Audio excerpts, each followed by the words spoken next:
అక్రమ ఇసుకపై చర్యలు చేపట్టిన రెవెన్యూ శాఖ. భద్రాద్రి కొత్తగూడెం జిల్లా బుర్గంపాడు మండలంలో పలు అక్రమ ర్యాంపులకు గుర్తించిన రెవెన్యూ శాఖ అక్రమ రవాణా సాగకుండా ట్రెంచ్ కొట్టించారు. బుర్గంపాడు తహసీల్దార్ ముజాహిద్, ఆర్ఐ ముత్యం సిబ్బంది సంయుక్తంగా పలు ప్రాంతాలను పరిశీలించి అక్రమ ర్యాంపులను గుర్తించి అక్రమ ఇసుక రవాణాకు చెక్ పెట్టేందుకు చర్యలు చేపట్టారు. ఈ సందర్భంగా తహసీల్దార్ మాట్లాడుతూ మండలంలో అక్రమ ర్యాంపులు ఉన్నట్లుగా గుర్తించినట్లు, ఆయా ప్రాంతాల్లో గోతులు తీయించి నివారణకు చర్యలు చేపట్టినట్టుగా తెలియజేశారు.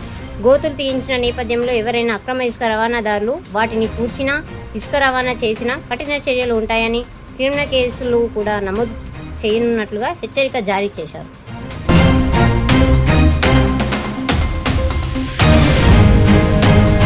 మండలంలో ముఖ్యంగా ఈ అక్రమ ఇసుక రవాణా అనేది మా దృష్టికి వచ్చింది.